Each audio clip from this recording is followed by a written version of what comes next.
warahmatullahi wabarakatuh. Perkenalkan, nama saya Novia Rahmi. Saya berasal dari Aceh Baradaya, Pendidikan Ekonomi.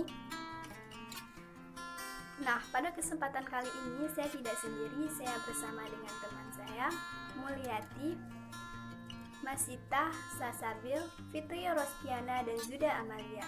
Di kesempatan kali ini, kami akan membahas judul makalah kami yang bertema korespondensi. Saya akan membahas apa yang dimaksud dengan korespondensi. Pengertian dari korespondensi. Korespondensi adalah istilah umum yang menunjukkan suatu aktivitas penyampaian tertentu melalui satu pihak ke pihak lainnya. Kegiatan saling mengirim informasi atau menginformasikan yang diinformasikan oleh perorangan atau organisasi tertentu disebut surat menyurat atau korespondensi. Sekian penjelasan dari saya. Saya Zuda Amalia. Saya akan membahas tentang jenis-jenis korespondensi atau surat menyurat. 1. Berdasarkan pengiriman dan tujuan, surat digolongkan menjadi beberapa. 1. Surat pribadi. Surat pribadi adalah surat yang dibuat untuk keperluan pribadi. 2. Surat resmi. Surat resmi adalah surat yang dikeluarkan secara resmi dalam berbagai macam keperluan dan kegiatan tertentu.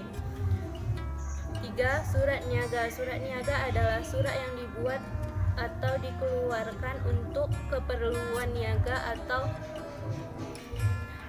perdagangan. Biasanya surat ini dikeluarkan oleh industri, pabrik, dan atau jasa lainnya. 4. Surat dinas. Surat dinas adalah surat yang dibuat untuk keperluan dinas, misalnya kunjungan dinas secara lokal maupun luar kota.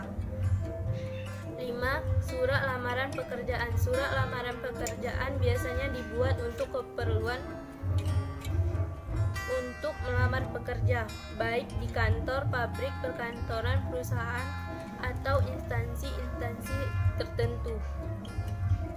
2. Berdasarkan wujudnya, surat dapat digolongkan menjadi beberapa. 1. Surat pedoman. 2. Surat permintaan.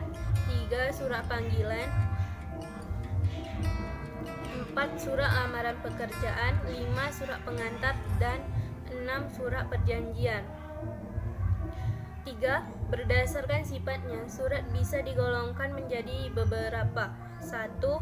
Surat biasa. Surat biasa adalah surat yang diketahui setiap orang walaupun belum diterima oleh orang yang dituju.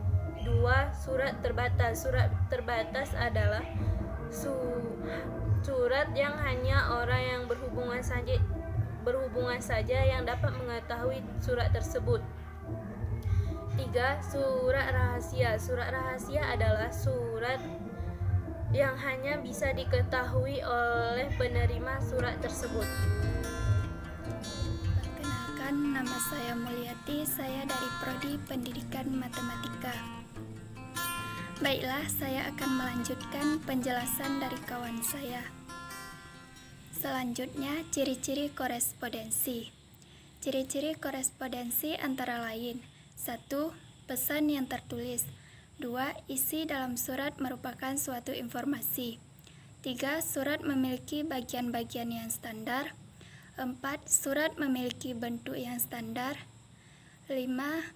Surat hanya memiliki satu pesan. 6. Gaya bahasa dalam surat bisa formal maupun informal, tergantung fungsi dan tujuan surat. Fungsi surat. Fungsi surat antara lain sebagai berikut. 1. Sebagai sarana komunikasi. 2. Sebagai informasi atau pemberitahuan. 3. Surat untuk wakil dalam acara tertentu. 4. Sebagai bukti perjanjian tertulis. 5. Surat untuk panduan dalam acara tertentu. 6. Surat sebagai dokumen sejarah. Sekian penjelasan dari saya, selanjutnya akan dilanjutkan oleh kawan saya. Nama saya Nur Masita dari Prodi Pendidikan Jasmani, Olahraga, dan Kesehatan Rekreasi. Di sini saya akan membahas tentang tujuan korespondensi. Tujuan korespondensi yaitu menyampaikan informasi. Hal ini dikarenakan surat yang dikirim dari pihak satu ke pihak lain dengan maksud dan tujuan yang baik, seperti penawaran produk, kerjasama, dan sebagainya. Bagian yang terpenting dalam surat yang ingin disampaikan dapat ditunjukkan melalui surat korespondensi ini. Berikut ada juga contoh korespondensi. Contoh korespondensi itu terbagi menjadi dua. 1. Korespondensi eksternal. 2. Korespondensi internal. Korespondensi eksternal meliputi 1. Surat permohonan mengikuti lelang yang dikirimkan oleh perusahaan untuk pemerintah. Yang kedua, surat protes dari luar negeri terhadap negara lain.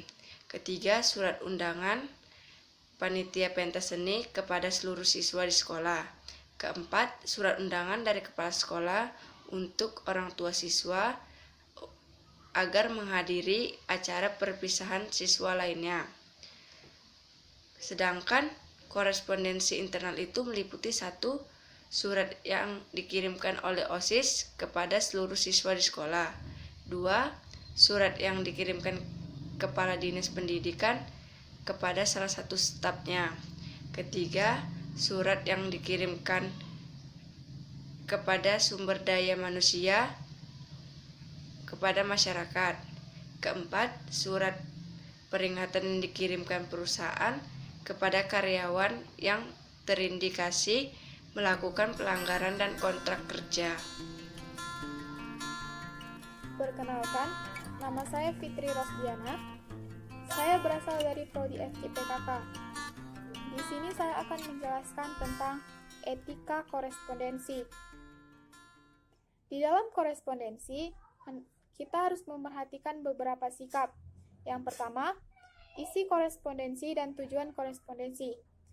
Isi dan tujuan korespondensi ini harus jelas. Seperti yang kita ketahui, korespondensi berarti mengkomunikasikan atau menyampaikan pesan, alamat, berita, ataupun informasi dan data kepada relasi bisnis dengan baik dan benar. 2. Bahasa yang baik dan benar. Saat kita membuat pesan atau informasi, hendaknya kita memerhatikan kata dan bahasa yang kita pakai. Juga dalam menggunakan ejaannya. Ketiga, tulisan dan ketikan. Tulisan dan ketikan hendaknya rapi agar mempermudah pembaca atau penerima mengerti maksud dan tujuan si pengirim. Keempat, perhatikan tata letak surat. Di dalam surat ada beberapa tata letak yang harus kita perhatikan agar jelas isi daripada surat atau pesan tersebut. 5. Membaca kembali atau mengkoreksi. Sebelum kita menyampaikan pesan atau informasi, hendaknya kita membaca kembali atau mengkoreksi pesan tersebut agar tidak ada kesalahan dalam isinya, juga agar mempermudah penerima mengerti maksud dan tujuan daripada pesan tersebut dikirim. Yang terakhir ada balas segera. Maksudnya, saat kita menerima pesan, hendaknya setelah kita membaca, kita langsung membalas pesan tersebut. Sekian dari saya. Jadi, teman-teman, dapat disimpulkan dari pembahasan ini adalah korespondensi merupakan suatu aktivitas atau kegiatan saling berkirim surat antara satu pihak dan pihak lainnya. Bisa atas nama jabatan, perorangan, atau organisasi. Yang di dalamnya memuat pesan, informasi penting, peringatan, pemberitahuan, dan lain sebagainya. Baiklah, sekian dari kelompok 11. Kami mengucapkan terima kasih banyak, terutama kepada Ibu Lina Sundana sebagai dosen pengampu, dan kepada teman-teman yang sudah menonton video ini. Sampai bertemu lagi di video-video selanjutnya. Wassalamualaikum warahmatullahi wabarakatuh.